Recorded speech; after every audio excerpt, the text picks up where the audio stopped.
Hey guys! Welcome back sa ating PHP tutorial series. So this is part 3 and for today, we will be talking about numbers and arithmetic operators right after this intro.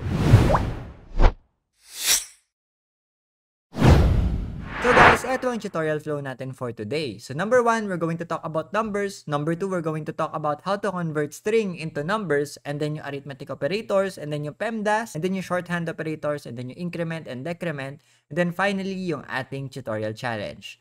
So without further ado, let's begin. So guys, yung numbers, ito yung isa sa mga data type natin sa PHP. So sabi dito, values daw to that can be used for arithmetic operations. Meaning we can add, we can subtract, we can multiply, we can divide it. So sabi dito, yung PHP daw, meron two types of numbers. Yung isa is yung integer at yung isa naman is float. Napag-aralan natin yan dun sa variables and data type.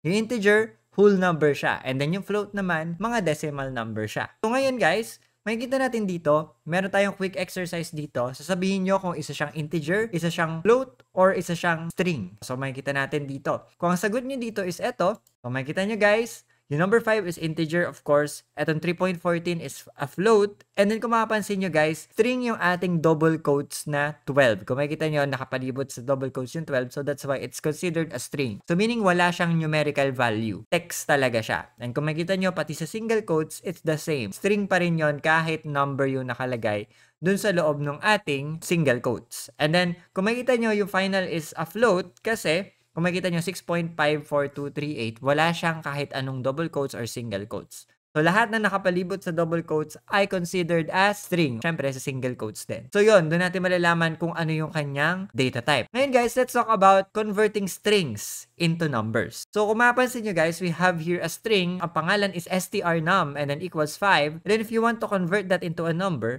kung makikita nyo, $num, gumawa tayo ng bagong variable. And then, equals, kung makikita nyo, meron tayong parentheses and then nilagay ko dito int, which is for integer. And then, nilagay natin yung pangalan no string nung gusto nating i-convert. So, kung makikita nyo, gusto natin i-convert itong strnum into an integer or into a number. So, ngayon, kailangan natin siyang i-typecast. So, ang tawag dito is typecasting. And kung gusto nyo naman yung string maging float, so you're going to use the float naman. strpi, 3.14 na nakapalibot sa double quotes. And then, gumawa tayo dito ng $pi and then equals typecast float, kung makikita nyo parenthesis na open and then close, sa gitna yung gusto nyong gawing data type, and then sa kanan yung pangalan ng ating variable na gusto nyo ipalit or i-convert into a float. Okay? So sabi dito, unsuccessful conversions will result into a zero value. So meaning, tinry nyo i-convert yung letters. For example, ang kinonvert nyo letter A. So since wala yung numerical value, it will just return 0. So magiging 0 yung value ng ating converted integer or float. So i-try natin yung sa ating VS Code para mas maintindihan nyo. Let's go. So guys, welcome back sa ating Visual Studio Code. So kung mapapansin nyo dito, yung SAMP natin, nakabukas na yung ating Apache. So i-open nyo na yan. Then, sa right side, binuksan ko na yung aking project, which is nasa loob na htdocs and then dun sa loob ng folder na example project. So, ngayon guys, dito sa ating VS Code, andito yung PHP file natin at dito tayo ngayon magko-code ng PHP natin. So, kung naalala nyo, ito dapat yung opening and ito yung closing, then dito sa gitna yung ating code. So, gagawa ko ng variable, papangalanan ko lang ng x, and then equals, lalagyan natin ng string na 5, for example, and then semicolon. So, ngayon, let's check kung ano talaga yung data type niya. So, lalagay natin sa var_dump, which is pinag-aralan natin on the last episode. So, kung makikita nyo, ilalagay ko dito $x, and then semicolon. Save natin. Ano sa tingin nyo ilalabas dito? So, since may double quotes yung ating number na to, pag sinave ko yan and nireload ko to, it will appear as a string. So, string yan na isa yung laman, which is 5. So, pag nilagyan ko pa to ng marami, for example, 5.23. So, this is a float, pero dahil naka-double quote siya, still going to be considered as a string. So, save. Then, reload natin, makikita nyo, string siya na merong 4 na characters, which is 1, 2, 3, 4. So, kaya string pa rin. What if gusto ko siyang ma-convert into a float? So, what you can do, guys, is, for example, $num, and then equals, gagawin natin siyang float. So, gagawin ko float, and then, lalagay ko dito yung $x, and then semicolon. Ngayon, ang i-var dump ko is yung $num na. So, ang mangyayari dito, guys, meron tayong $x na string na 5.23, and then dito sa loob ng $num natin, magiging float siya kasi ginawa ko dito, tinipecast ko siya into a float, and then nilagay ko yung variable dun sa right side niya. Okay, so makakonvert tong 5.23 into a float. So, pag sinave ko to, then nireload ko to, and as you can see, float na ngayon si 5.23 instead of a string. What if i-convert natin to ng integer? So, lalagay ko dito int for integer. So, since this is a float, 5.23 is a decimal and yung int is only a whole number. So, tingnan nyo kung ano mangyari. Save natin. Then, if I reload this in 3, 2, 1, mawawala ngayon yung decimal ng ating value dito, which is 5.23 to. Pero dahil integer nga ay whole number lang, ano mangyari? Mag-round down siya. Okay? So, tingnan nyo, kahit i-5.99 ko yan. Save natin. So, syempre, isipin nyo magiging 6 yan. Pero hindi. Lagi yan, guys, pag nareload ko, lagi yan round down. No? So, ang mangyayari nun, round down lagi kahit 99 na yung ating point. So, walang round up dito. Okay? So, ganun yung ginagawa ng typecasting. So, kino-convert natin yung isang string into a number. So, pwede nyo ilagay dito yung kung anong gusto nyong data type. So, with that, guys, let's go back sa ating PowerPoint para pag-aralan yung susunod nating pag-aaralan. Let's go. So guys, let's talk about assignment operator. So sabi dito, ginagamit daw to assign values to variables. At ginagamit nyo to, ito yung equal sign natin. Yun yung ginagamit natin para maglagay ng value sa loob ng variable natin. So for example, $num is equals to 12. Meaning lang nito, we are assigning 12 dun sa loob ni num. So ganun lang kadali. Ito yung assignment operator. Pero guys, kung makikita nyo yung susunod, ito yung mga arithmetic operators naman. Ito naman yung mga operators na ginagamit natin para makapag-perform ng mathematical equations sa numbers natin. So, kaya natin pinag-aaralan yung numbers kasi we can use these arithmetic operators para mag-compute ng mga gusto natin. So, we have here the basic mathematics, which is addition, the subtraction, yung multiplication, and then yung division. And syempre, may exponent din, tsaka yung modulus natin. So, kung makita nyo, ito sa left side, ito yung kanilang operator na gagamitin nyo pagka tinype nyo.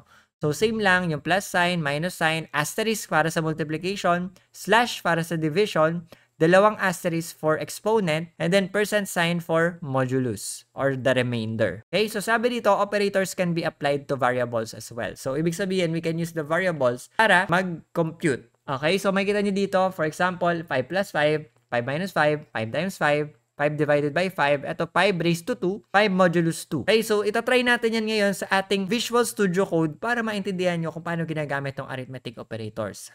Let's go! So guys, itry natin yung arithmetic operators natin. So gagawa ko ng dalawang variable dito, $x is equals to 5 and then $y is equals to 10. So parehong number to. So ngayon ang gagawin natin, i-echo natin siya and then ang gagawin natin $x plus $y. This will perform the addition operator. So ang mangyayari, 5 plus 10. So ang magiging sagot ay, pagka na-reload ko, 15. So we can perform mathematical equations here. So for example, 5 minus 10, ano sagot? So 5 minus 10 is negative 5. If I save this and then if I reload this, ayun, negative 5. So, ito naman yung minus natin or the subtraction.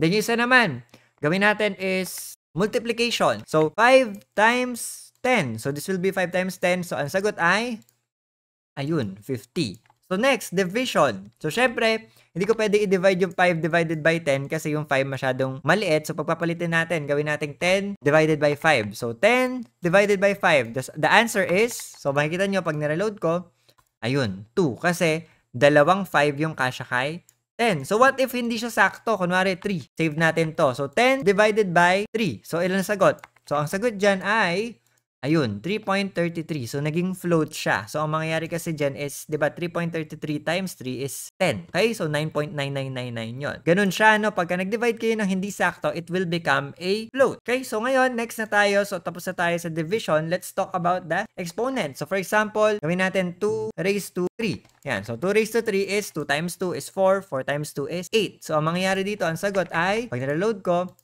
8 ang sagot. So, 2 raised to 3. And then finally, we have the modulo, which is for example, ginawa natin 5 divided by 2. So, yan. Ang mangyayari dyan, 5 divided by 2.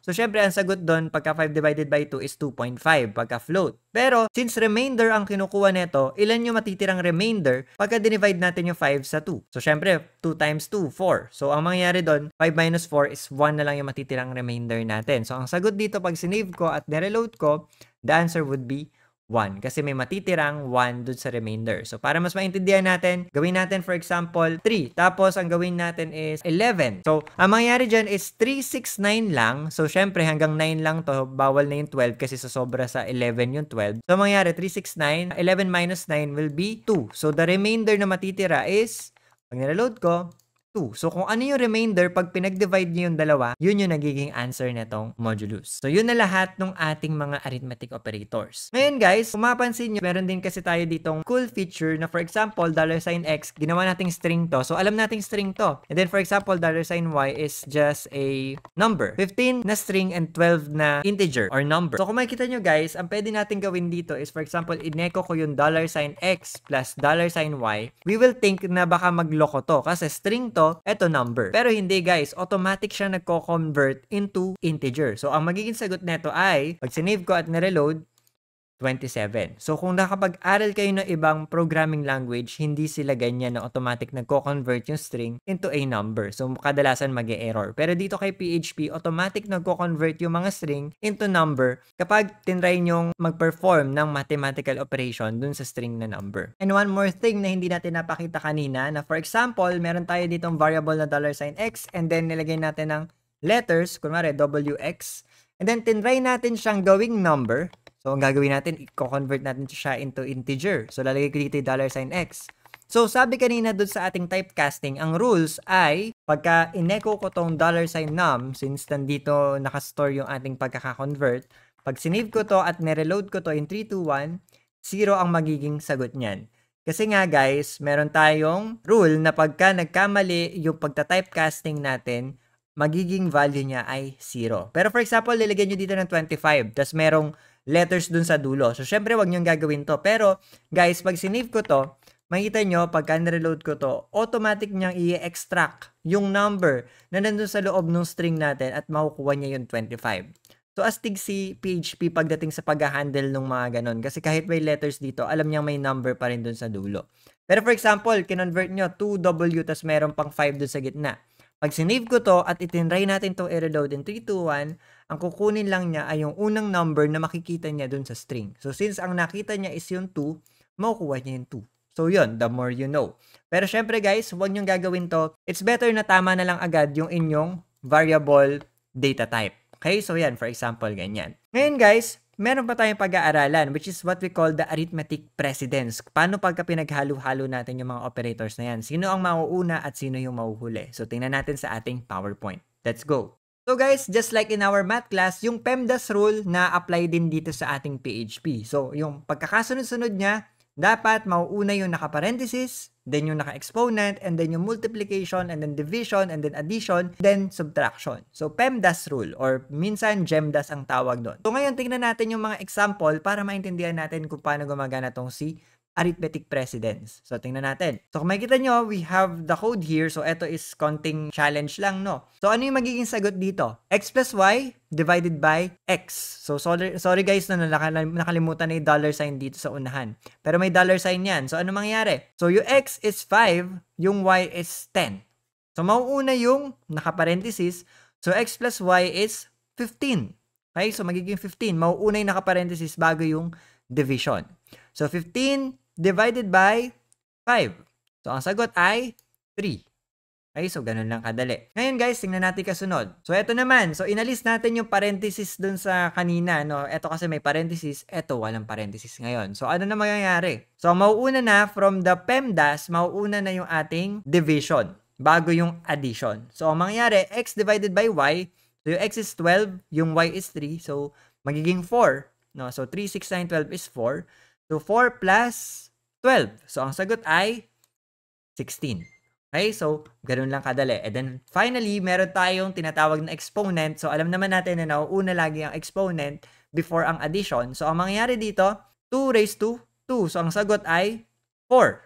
Then, 4 plus 5. So, ang sagot ay 9. So, kung makikita natin dito, ang sagot dito is 9. So, dapat alam natin yung arithmetic precedence para magagawa natin yung mga kailangan nating computation. So, for example, gumagawa kayo ng average checker or kung ano man yung gusto nyong gawin na kailangan ng calculation. So, pumunta na tayo sa ating VS Code at itry natin tong arithmetic precedence. Let's go! So, guys, sige, gawa na tayo ng ating mga variables. So, gawa tayo ng $x equals to 2 and then $y is equals to 3 and then $z is equals to 4. And then, gawa lang tayo dito ng $result or res. Okay? And then, ito yung i-echo natin, yung ating result. Okay, so ngayon dito sa rest, gagawa tayo ng mga equations na itatry natin kung gumagana nga yung PEMDAS. So gagawa tayo, for example, $x minus $y, then gagawin natin raised to 2. Okay, so tatry natin to. So kung makikita nyo, merong halong value na nakalagay talaga. Try natin. So yung $x is 2, and then minus $y, which is 3. So syempre, mauuna ba yung minus or yung ating exponent? So syempre, mauuna exponent. Ang mangyayari is $y raised to 2. So 3 raised to 2 is 3 times 3, 9. So, ang mangyayari, 9, then eto is 2, so 2 minus 9. Ano ang sagot? Negative 7. So, pag sinave ko to, and if I reload this, makikita nyo ang sagot ay negative 7. So, syempre, gumagana yung ating arithmetic precedence. So, ngayon, pagka nilagyan ko to ng parenthesis, yung $x tsaka minus $y, ano na mangyayari ngayon? Yun ang tanong. So, dahil naka-parenthesis na to, mauuna na to kesa dun sa ating exponent. So, try natin. So, $x minus $y, ang sagot dyan ay 2 minus 3. So, magiging sagot is negative 1. So, mangyayari, negative 1 raised to 2 is negative 1 times negative 1. Ang magiging sagot ay positive 1. So, pag sinave ko to, dapat ang sagot dito ay positive 1. So with that guys, gumagana yung ating arithmetic precedence. So pwede nyong gawin yung mga alam nyo na, for example, gagawin nyo yung Pythagorean theorem. So syempre dapat tama yung paglalagay ng parentheses at pati yung mga exponents natin. So sumusunod naman sila kung ano yung mauuna based dun sa ating PEMDAS or GEMDAS. And by the way guys, kung makikita nyo, nilagay ko yung result dito sa ating variable tsaka ko lang siyang ineko. So pwede nyo kasing idiretso dito kung gusto nyo. Pero syempre mas maganda kung may variable na naglalagay or naghahawak ng ating result para mas magagamit natin siya kung gusto natin siyang gamitin sa iba pang bagay. Okay? So with that guys, balik na tayo sa ating PowerPoint at tingnan nyo kasunod nating pag-aaralan. Let's go. Let's talk about shorthand operators guys. So sabi dito, it performs an arithmetic operator to a variable and assigns it to itself. So paano ginagawa nito? So tingnan muna natin yung mga operator. Mukha kanina, we have the plus equals, we have the minus equals, and then we have the multiply equals, we have the divide equals, the exponent equals, and then the modulus equals. So kung ano yung mga arithmetic operators available din dito. And kung makikita nyo yung usage niya, for example, $x plus equals 5. So ang ibig sabihin lang nito, dadagdagan natin ng 5 yung ating variable x. And same with this, yung variable x natin, mabawasan natin ng 5. Yung variable x natin, multiply natin sa 5. Yung variable x natin, i-divide natin sa 5. Yung variable x natin, i-exponent natin or i-raise natin to 2. And then yung variable x natin, i-modulus natin sa 5. And so on and so forth. So same as ganito siya. So kung makikita nyo, $x is equals to $x plus 5. So ang ginagawa lang netong code na to is kamukha neto, which is dinadagdagan ng 5 yung ating x variable. So kaysa ito pa i-type natin na mahaba, etong syntax na itatype natin ngayon. So para mas ma-appreciate natin yan, pumunta tayo sa ating VS Code at itry itong shorthand operators. Let's go. So welcome sa ating VS Code. I-try natin ngayon yung shorthand operators. So kung makikita nyo, meron tayo ditong variable x. And then yung variable x na to, for example, gusto kong dagdagan ng 10. So ang mangyayari dito, instead of doing yung ating $x is equals to $x plus 10, saka ko siya i-echo, $x. Ang mangyayari kasi dito is dadagdagan ko lang yung sarili niya ng 10. So ang magiging sagot dito ay 2 plus 10, magiging 12 na ang laman ng $x natin. So, if I save and reload this, 12. So, ngayon, masyadong mahaba to kasi repetitive nating tinatype yung $x. So, instead, pwede nating ilagay dito is yung plus equals na ating shorthand na tinatawag. So, mangyayari dyan, yung $x, dagdagan daw natin ng 10. So, ibig sabihin, si $x is meron ng laman na 2, dadagdagan pa natin ng 10. So, if I save this, and if I reload this, of course, 12 pa rin lalabas. Then, gawin natin minus. So, ngayon, yung 2 natin, babawasan pa daw natin ng 10. So, ano magiging sagot? So, magiging sagot ay negative 8. So, pagka sinave at reload ko to, ayun. And then, same with multiply. So, ang mangyari dito is yung 2 natin, imumultiply natin sa 10. So, ang magiging sagot ay 20. Okay? And then, for example, ang gagawin natin is division. So, syempre, bawal to. So, gawin natin mga 100. So, 100 divided by 10. So, mangyayari is, pag sinave ko at nireload ko, ang sagot ay 10. Okay? So, ngayon, yung next natin is yung ating exponent. So, gawin natin 2 raised to 4. Sabihin natin, 2 times 2 is 4, 4 times 2 is 8, 8 times 2 is 16. So, ang dapat sagot dito ay 16 kasi 2 raised to 4. So, pag sinave ko yan at nireload, 16 ang sagot. And then, of course, finally, yung ating modulus. For example, ang ginawa natin dito ay 4 tsaka 4. Siyempre, yung 4 divided by 4, walang matitirang remainder dyan. Kaya pag sinave ko at nireload ko, ang lalabas ay 0. So, what if nilagay ko dito 10? divided by 4. So, ang matitira dito ay, ang remainder is 2. Kasi 4, 8, tas yung mga titira dito is 10 minus 8 is 2. So, ang remainder natin is, pag nireload ko, 2. And with that, ganun gamitin yung ating shorthand operators. Kaya sa habaan natin yung ating pagkocode, pwede lang natin gawin yan. Okay, so with that guys, lipat na tayo sa ating next na pag-aaralan. Let's go. Okay guys, so let's talk about increment and decrement naman. So sabi dito, it just adds or subtracts 1 to a variable. So kung makikita nyo, ito yung operator niya, either plus plus or minus minus. Kung makikita nyo, ang usage niya is for example, plus plus $x or $x plus plus. So magkaiba tong dalawa na to. Ang tawag dito is pre-increment and dito naman is post-increment. So maya makikita natin kung ano pinagkaiba ng post saka ng pre. So makikita nyo, ito din naman, ang tawag naman dito ay pre-decrement and ito naman post-decrement. So kung makikita nyo, it just adds 1 or subtracts 1. Depende kung gagamitin nyo increment or decrement. Ngayon guys, kung makikita nyo dito sa ating next page, meron tayong tinatawag na prefix. For example, meron tayong $x is equals to 0. So, walang laman yan. So, mangyayari niyan, pagka tinry kong i-echo yung plus plus $x, ang ginagawa niyan is magdadagdag daw ako ng 1 kay x variable. So, kung makikita nyo, ang magiging output niya is 1. Kasi dadagdagan na ng isa yung ating x variable. And pagka naman in-echo ulit ng isang beses pa, of course, ang magiging laman na ng ating $x is 1 na. Kaya ang mangyayari dyan, 1 yung output dito, 1 din yung output dito. So, yun yung prefix. Okay, so yung ginagawa natin na pre-increment. So, yung next naman is yung postfix. Ginagawa nito guys, kung makikita nyo, $x is equals to 0, and then tinry kong i-echo yung $x natin, and then nilagyan ko ng post-increment. So, kung makikita nyo, may plus plus sa dulo. So, anong ginagawa nito? So, kung mapapansin nyo guys, ang output nito, 0 pa rin. Bakit? Kaya siya tinawag na post kasi pagka-echo or pagka-run nung line na to, tsaka lang niya dadagdagan ng isa si x. Kaya pagka pangalawang beses natin siyang in-echo, magiging 1 na siya. Kung makikita nyo dito sa kabila, yung prefix, dinadagdagan muna niya ng 1 yung ating x bago niya i-echo. So, kaya naging 1 na output dito. Pero dito sa post, 0 muna. Okay? So, ganun lang yung ating pre-increment tsaka post-increment. So, kaya itry natin to para mas maintindihan nyo kung ano yung pinagkaiba ng dalawa. Let's go. So guys, itry natin yung increment tsaka decrement. So kung makikita nyo guys, we have here a variable y na may laman na 5 and then in-echo ko siya ng 2 beses and then may BR sa gitna para lang maghiwalay yung dalawa at maging ganito itsura. 5 tsaka 5. So right now, ang value ng ating y is 5. So itatry natin ngayon muna yung mga post. So itatry natin yung post increment. So ang ginagawa ng post, kaya siya sinabing post kasi pagkatapos ng isang bagay. Okay? So ang mangyayari dito, i-echo muna na yung y. So, ang mangyayari, may echo yung 5, and then tsaka lang niya dadagdagan ng isa. So, kaya meaning nun, pagka-echo nito, 5 pa rin yung lalabas. Pero dito sa pangalawa natin, dahil nadagdagan na siya ng isa, magiging 6 na yung value niya. So, ganun nangyayari yung post-increment. So, pagkatapos nung line na to, tsaka lang madadagdagan ng isa. So, pag sinave ko at nireload ko to, ayun, 5 yung unang echo, pero yung pangalawa 6 na kasi nadagdagan na siya after nating ma-echo. So, yun yung ating post-increment. So, try natin yung post-decrement. So, ganun din siya. So, sa una, 5 pa rin siya kasi pagka-echo neto, 5 yung laman. Pero doon sa pangalawa, mababawasan na siya ng isa. So, magiging 4 na lang siya dito. So, pag sinave ko to at nireload ko, 5 yung una, tsaka palang magiging 4. Okay, so ngayon, itry natin yung pre-increment tsaka pre-decrement. So, ganito gagawin yan. So, lalagyan natin ng plus plus para maging pre-increment. So, mangyayari dito guys, dadagdagan muna, so kabaligtaran ng post, dadagdagan muna niya yung y bago niya i-echo. So, ang mangyayari, yung y magiging 6 agad yung value. So, kahit 5 pa lang siya dito. So, magiging 6 agad yung value, tsaka pa lang siya may echo. Kaya ang lalabas is 6. And then dito sa pangalawa, of course, 6 din ang lalabas. Kasi 6 na siya dito, of course, dito 6 na din siya.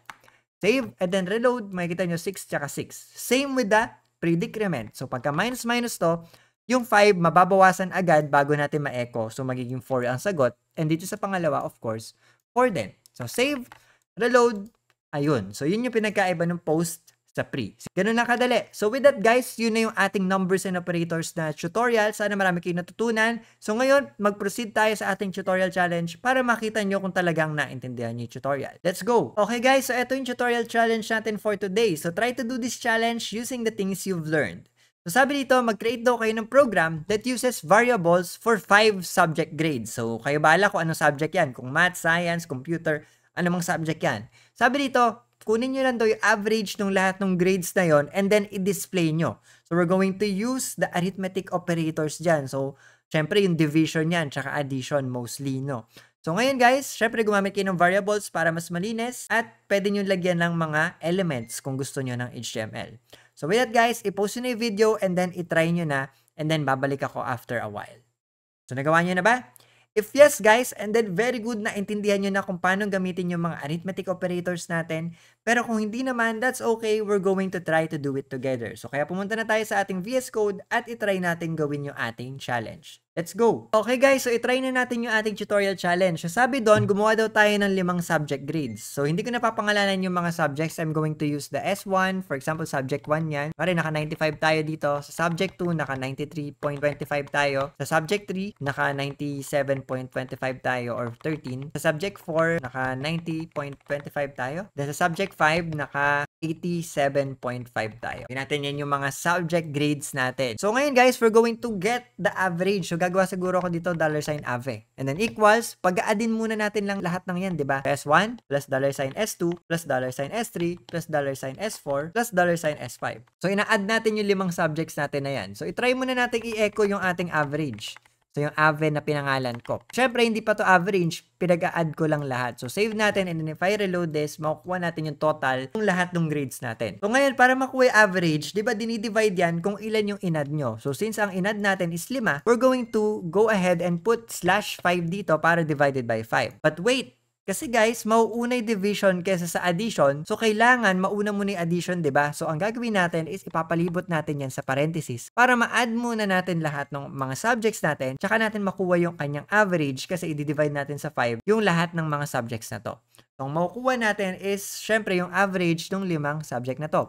And if I save this, and then pag-reload ko to in 3, 2, 1, ayun, 92.626 yung ating magiging average. So, ang pwede nyo pang gawin dyan is, for example, pwede nyong ilagay sa, mare, ganyan. So, lagyan natin ng H1 and then /H1 dito sa kabila para naka-heading siya. So, lagyan natin dito average, then tutuldok. So, ang mangyayari dyan guys, magkakaroon ng konting text dun sa left side. Save and then reload natin.